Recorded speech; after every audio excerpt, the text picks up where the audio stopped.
she began dancing in the middle of the street, long after the market had grown quiet.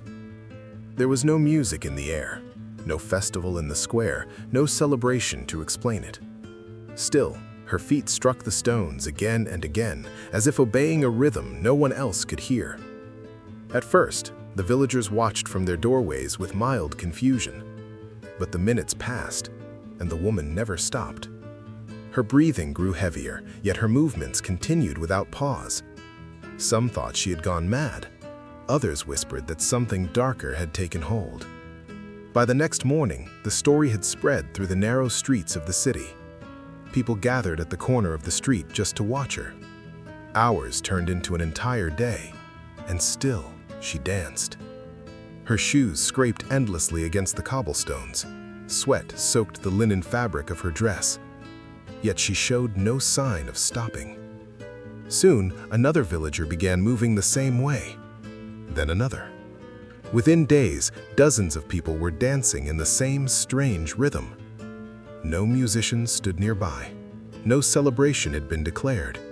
And yet the streets of Strasbourg were slowly filling with dancers. Hours passed, yet the movement never slowed. Her legs trembled from exhaustion, but her feet kept striking the stones. By the second day, the spectacle had drawn half the neighborhood. Some watched with pity. Others watched with fear.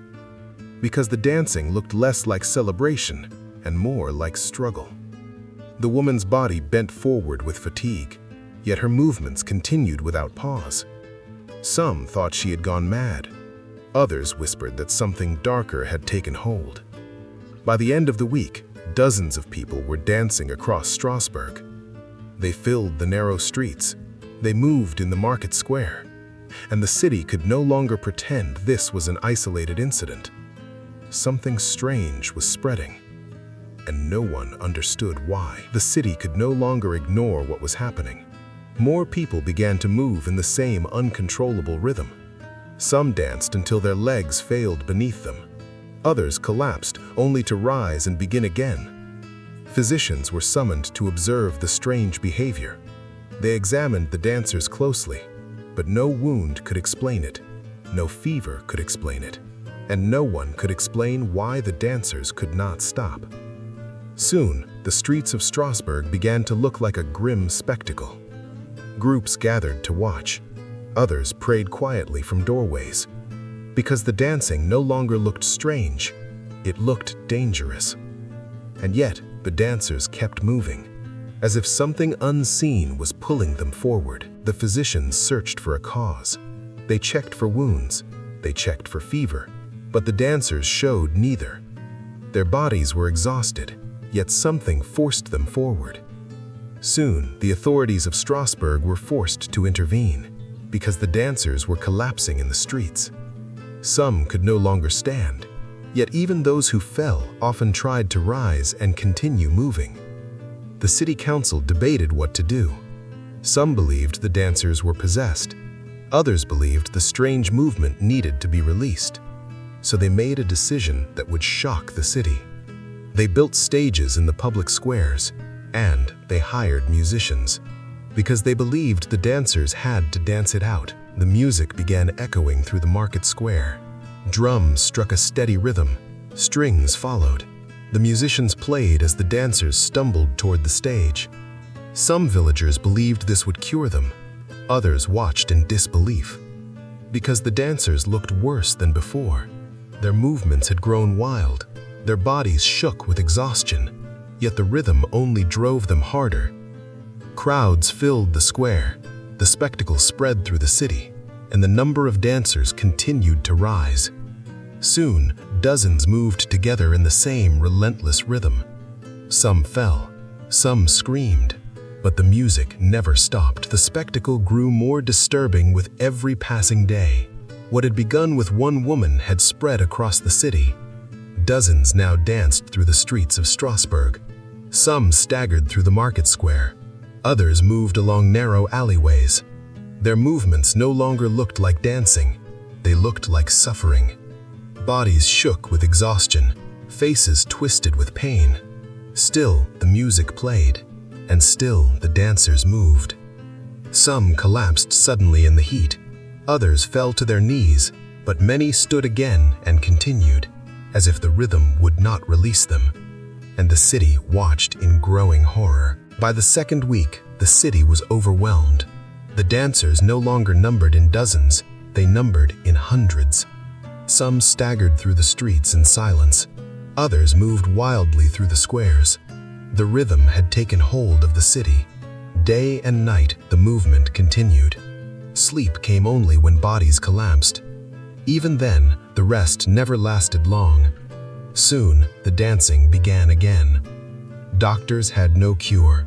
Priests offered prayers, and the citizens of Strasbourg began to fear something supernatural, because no one could stop the dancers. Not the physicians, not the music, and not the will of the dancers themselves. The strange epidemic continued to spread. What had begun as confusion was turning into fear. The streets of Strasbourg no longer felt normal. Every day, more dancers appeared. Some joined suddenly, others resisted at first.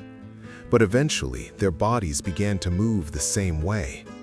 Witnesses said the dancers looked trapped inside their own bodies, their faces twisted with exhaustion, yet the rhythm never released them. By now, the city had begun to panic, because no one knew how far the madness would spread. And every day, the number of dancers grew, until the movement seemed to take over entire streets. And still, no explanation could be found. The longer it continued, the stranger the epidemic became. People began arriving from neighboring streets just to witness it. Some came out of curiosity, others came out of fear, because the dancers were no longer able to hide their suffering. Their bodies trembled, their breathing grew ragged, still the rhythm pulled them forward. Some witnesses claimed the dancers looked as if they were begging for the movement to stop, but their legs continued to move. Their feet struck the stones without rest. Soon rumors began to spread through the city. Whispers of curses, whispers of punishment, and whispers that the city itself had been marked. By now, the dancers had become a symbol of terror. People avoided certain streets, yet the dancers appeared everywhere. Some wandered through the market, others moved through quiet alleyways. Witnesses said their movements looked almost mechanical, as if their bodies no longer belonged to them. Day after day, the same rhythm continued. The city council watched the crisis grow, and slowly they realized something frightening. The music was not helping. The stages were not helping. The dancers were only growing weaker, but the movement would not stop. Eventually, the truth became impossible to ignore. The music had made everything worse. The dancers were collapsing faster. Some never stood up again. The council began to fear the cure had become the disease.